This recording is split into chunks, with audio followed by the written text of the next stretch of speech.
Mayor Pro Tem Tim Brown. Here. Council members Richard Orphan. Here. Rick Scordahl. Here.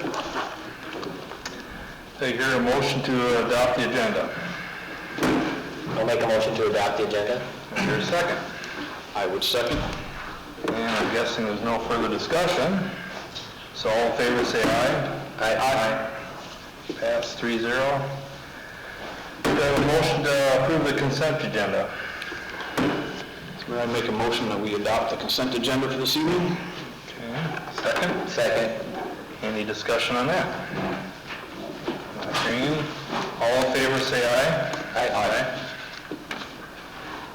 And meeting open to the public. Has anyone signed up? No one has signed up for the meeting. Okay, petitions, requests, and applications. Northland Securities.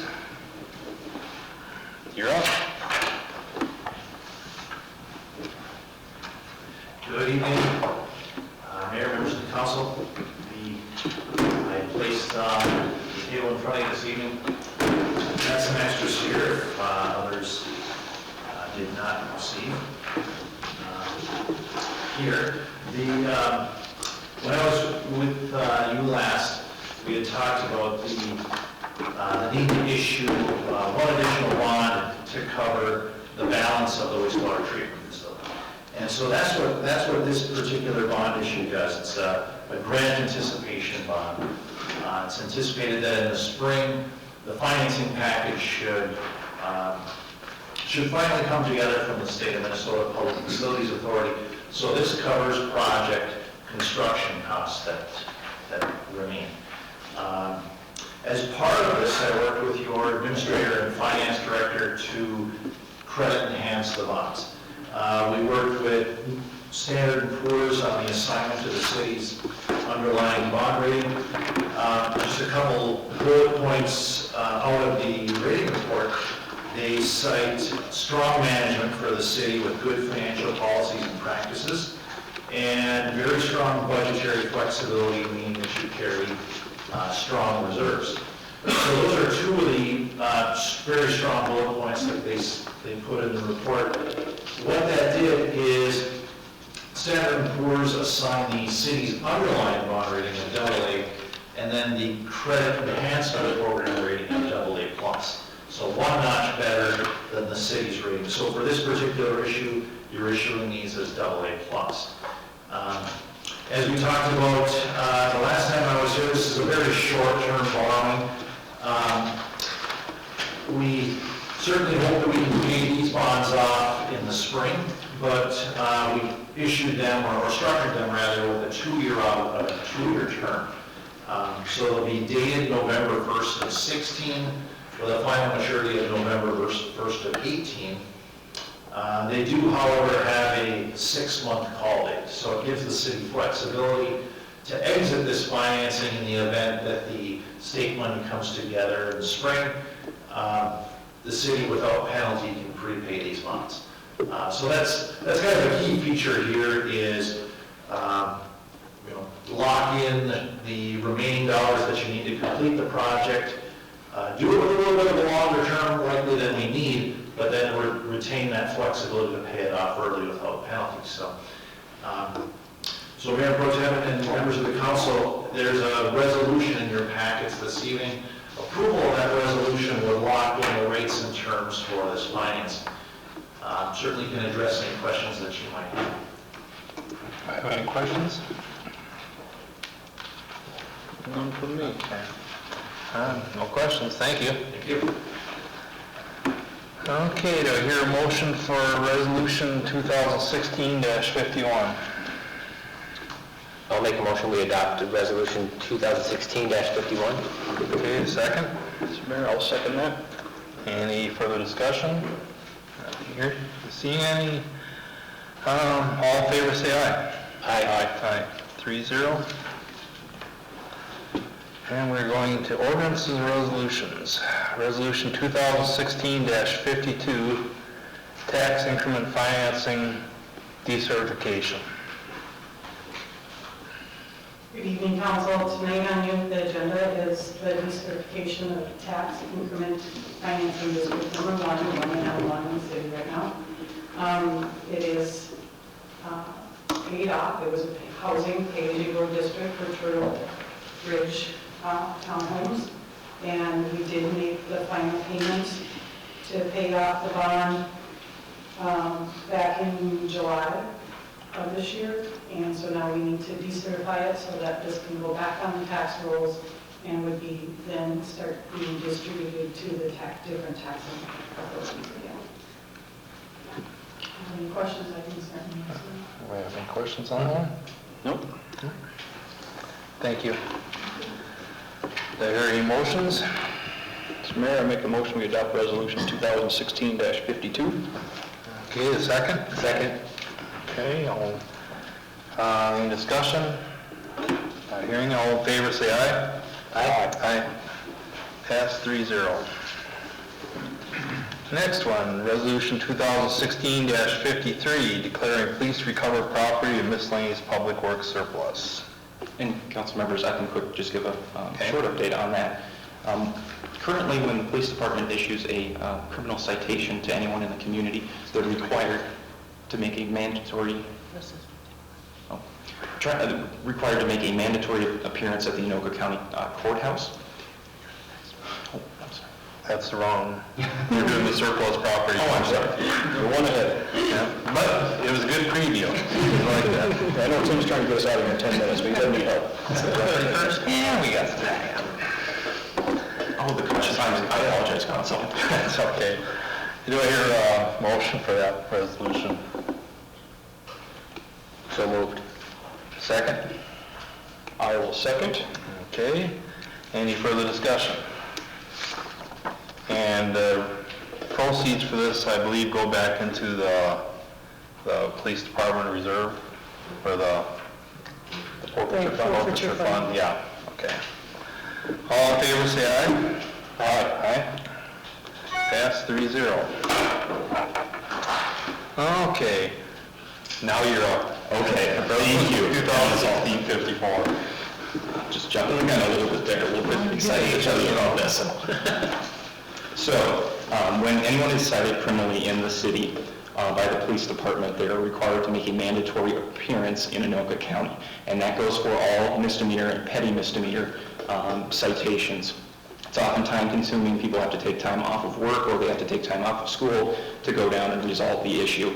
Other counties actually have a process where they, by a order of the district court, make some of those citations a payable offense. And so what would happen is if someone got a citation, they had the option at this point to either fight it in court and they would have all their legal rights to do so, or they would pay a fine electronically or they would mail it in and the matter would be disposed of.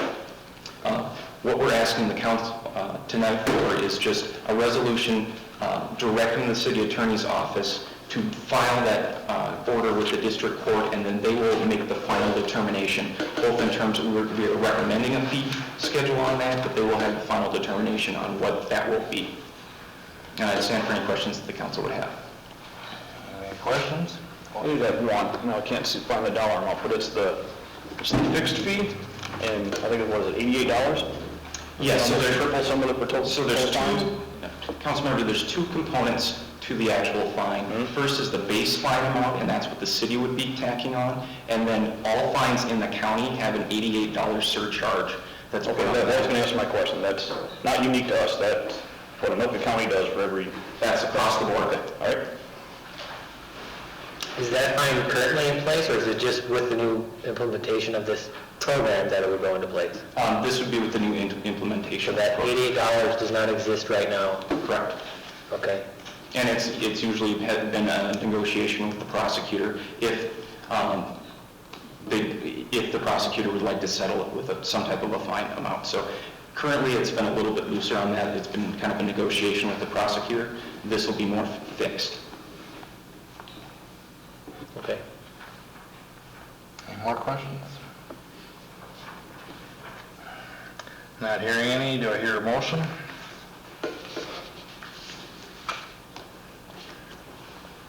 We're adopting a resolution, right? Yep, resolution 2016-54. I would make a motion we adopt resolution 2016-54. Okay, a second? Second. Second. Any further discussion? Not hearing, all in favor, say aye.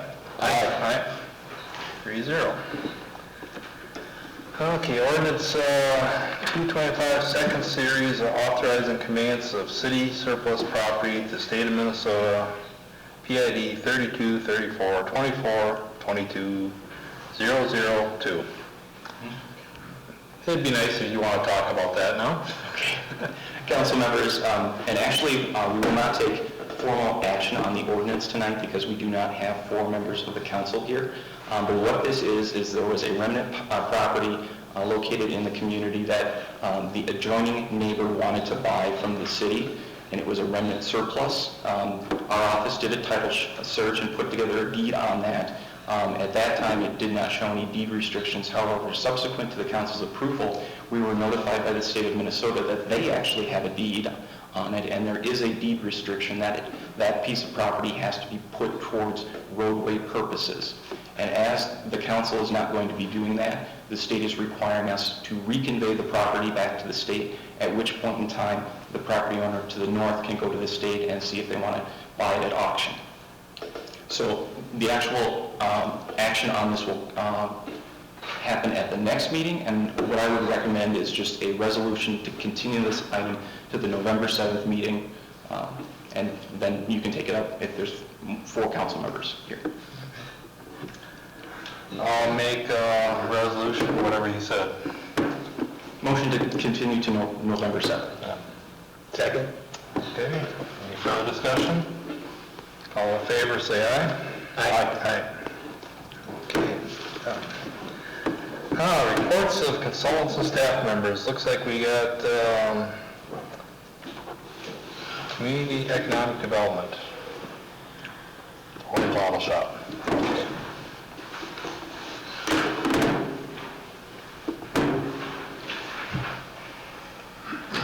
I like your charts too, by the way. What's that? I like your charts. They're colorful. Good evening, Mayor Pro Tem, Council. So what I have here tonight is basically a sales analysis of the first 3 quarters of business. Some areas that I think just focus on would be the whole gross profit. A good rule of thumb for the liquor store is 25% gross profit. As you can see, we've hit that and exceeded that for 2 out of the 3, or all 3 of them quarters. Another area would be the net profit, specifically the 3rd quarter. That kind of sticks out, it's red when everything else is green. With that, it is because we had a $60,000 transfer to the general fund. As of right now, we are still on path to hit $2 million in sales, so our thumbs are up there, and I will answer any questions that you have for me. It's a great report. Any questions? The only question I had is how does this compare to, like, last year, let's say? Last year, 2015, was a record-breaking year for us. We started off gangbusters, first quarter and a half. We were up and scheduled to break those records. And then there was construction that kind of kicked my butt a little bit, specifically during the summer. We were a little concerned. I'm almost 99%, 100% sure that that's why we were down for the summer months. My assistant and I have been looking at doing different programs, different stuff to try and create a business, but as of last month, the numbers were back to where we were last year. So, like I said, last year, 2015 was a record year, and it was 2.18 million. We'll hit 2 million, which is kind of my goal. Okay. All right, thanks. Any other questions? Great job. Keep it up. And thank you. Now we get to hear from the Chief of Police. Good evening, Mayor, Council. Tonight, I'll just provide a brief overview of some police department activity and stats from the 3rd quarter. It's been a busy summer and early fall in the police department, especially in the area of personnel. We've had 3 new officers start, and We currently have 2 officers still in field training. One has completed field training and is currently in our schools. They're all doing very well. I think they're going to be a great fit in the police department, and they're going to do a great job in serving the community as well as the other officers. It was a busy quarter for training. At the police department, training hours increased to a combined total of 276 hours of continuing education in the third quarter, and that's up from 151 hours in the second quarter. Part of these training hours included sending 2 officers to a 3-day course which certified them as a child safety certified technician.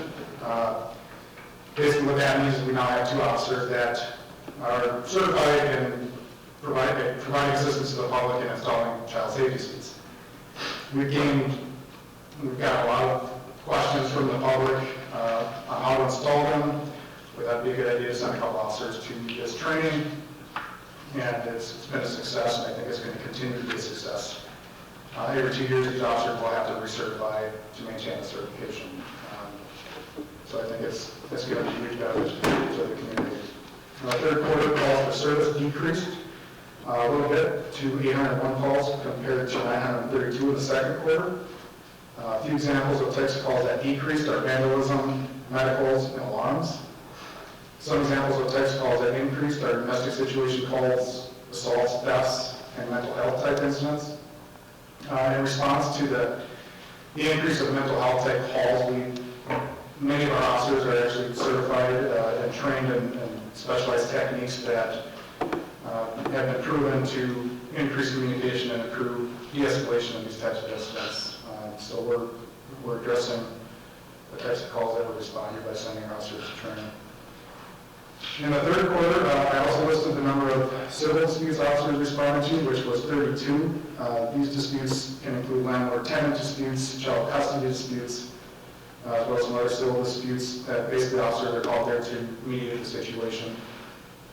Officers at the police department do have formal training in this area as well, and new officers are required to complete this training usually before they get out on their own, because these types of calls are very common, and we're called to mediate the situation and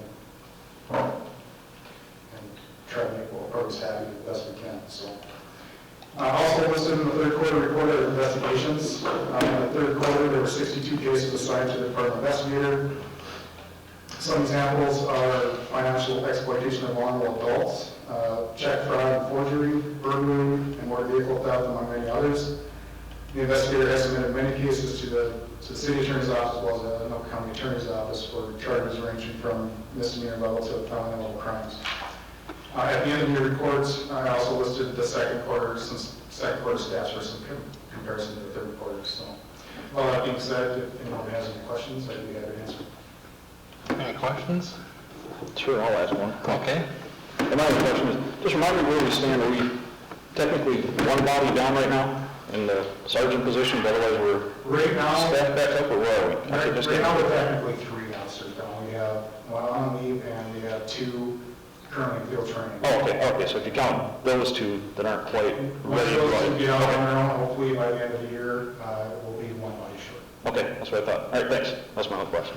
And good job, thanks, I like the report. Is the training hours, is there any online training that's not included in that? Because I know that could take up a considerable amount of time. Any online training the officers do? There was some online training, a lot of recertification, like our DMT operators are online, but as of now, majority of the training is done still in classrooms. Okay. And then how many of the 60-some investigation things did our investigator close in the third quarter? Is it all of them, or? The majority of them get closed. I don't have a great percentage of them that get forwarded to the attorney's office for charging. I can come up with that number for the next time. But he's able to deal with, has enough resources to deal with all 60 of them, whatever amount he needs. Yeah, and that's 60, that's over a 3-month period, but he stays busy, there's no doubt about it, and he also attends trainings too to keep up with the new crimes that are out there, and especially in the areas of internet crimes and stuff like that, we're trying to get trained on that stuff too. So when he's not at work, he's usually in training, so he's very busy, but they all get closed. Some of them may stay open for longer than others, pending results going to labs and stuff like that, so. Okay, that's all I got. I don't have any questions, but thank you and thank the troops for what they do. It is appreciated. And we have Public Works.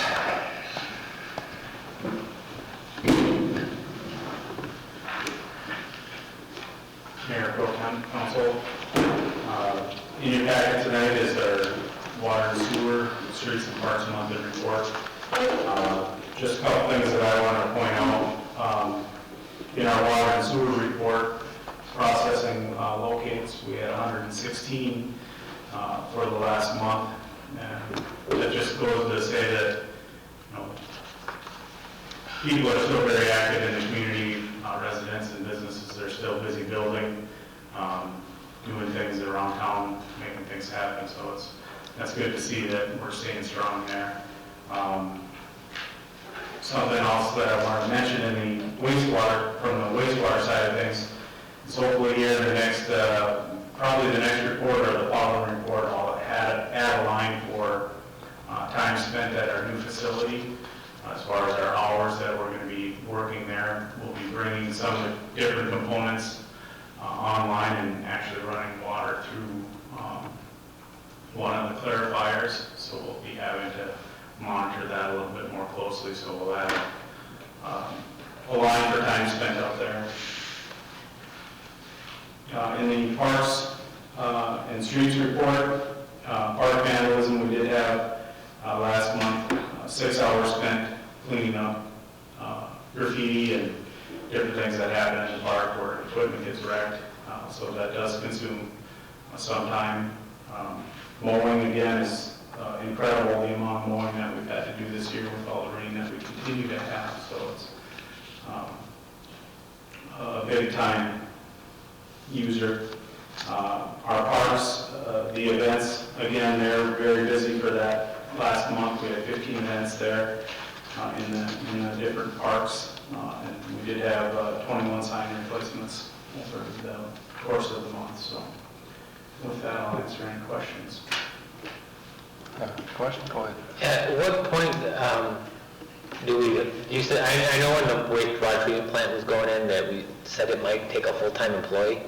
At what point do we hire one, or do we just kind of spread it out evenly amongst the employees we have, or how are we going to do that? I'll be visiting with our city administrator here in the very near future about bringing that person on. You know, it's going to be a council decision as far as when we want to do that, but we'll be exploring that. That is going to be a big portion of the facility. Will need a lot of attention. Right now, we're looking at approximately 60 hours a week that facility would require for full-time and equivalent hours. So, but I'll be bringing that forward in the future after I have some time to discuss it with our city administrator. So. Okay. Questions? I do have one question about that watershed fee we have to come up with every year. How many hours are being spent on that, roughly? The MS4? Yeah. Between our city engineer and myself right now, we will be submitting the R2 application. Probably by the end of this week, that'll be submitted, and that'll start our time. You know, once we submit that, we have 36 months to complete a large list of activities, including reviewing our ordinances, changing our ordinances, modifying our ordinances so that they are the correct way, looking at illicit discharges, training staff, training all public works staff and our building inspection staff, making sure that they're doing what they need to do for construction inspections, and what we need to do for our reporting, monitoring, inventorying, and routine maintenance. So we do have some hours associated with those different activities, and I can certainly work with our city engineer and put something together as far as what are the required hours going to be spent in each category. Right now, I don't have specific numbers right off the top of my head, but there are, there's a 6-month deadline, there's a 12-month deadline, a 24-month deadline, and a 36-month deadline for all of these different activities that bring us to, right down to public education and our once a year annual meeting that we need to have for the MS4 program. So there's a lot of different steps that are going to be coming to you over the next months for ordinance revisions and ordinance adoptions and those type of things that you will need to approve, so. I just want to keep it visual because it's still not a real popular fee. No, absolutely. People aren't hugging and embracing it too good, so. Absolutely. Okay, thank you. Thank you. Okay, reports on council members. Go ahead. I have nothing to report today. Mr. Squirrel? Well, I don't know if it'd be a report or new business, but I hate to bring up the word roundabouts, but I'm going to. Because I personally become a fan of the things. I like the way the traffic flows, but I don't know if there's anything we could do to make people signal their exit out of those damn roundabouts. You come up, they flow great when they work. And I don't know what education, I don't know if nobody goes and watches the video we put online, and I don't expect you guys to put an officer on the middle of each, roundabout. But man, that's the one thing I actually hate about those things now is people haven't learned or they don't know what a yield sign is. But they just, and some of those turns are so quick that maybe you don't think to use a turn signal if you're going west on Bridge Street and then go north on 72. It's pretty quick, and you might not think to make that turn signal. Then the person that's coming south on 72 doesn't know if you're going to go straight or turn. I don't know how to solve it. If anybody's got any bright ideas, I'm all ears, but to me that's the one thing I wish would change, was more, behavior than anything else. But I don't know, that's my rant for this evening. I don't know if there's anything we can do, but I think the roundabouts are doing their job. I think we need to figure out a way to do some driver education, but I don't know how you do it. Okay, well, thank you. You're welcome. Otherwise, that's all I have for this evening. And I have nothing this evening. I did have something, but I really forgot what it was, so I have nothing. The mayor, he has nothing this evening. Any old business? Any new business? And I do apologize to everybody out in the audience because I did run this meeting kind of long, so I'm not up to standards, so I guess we're adjourned.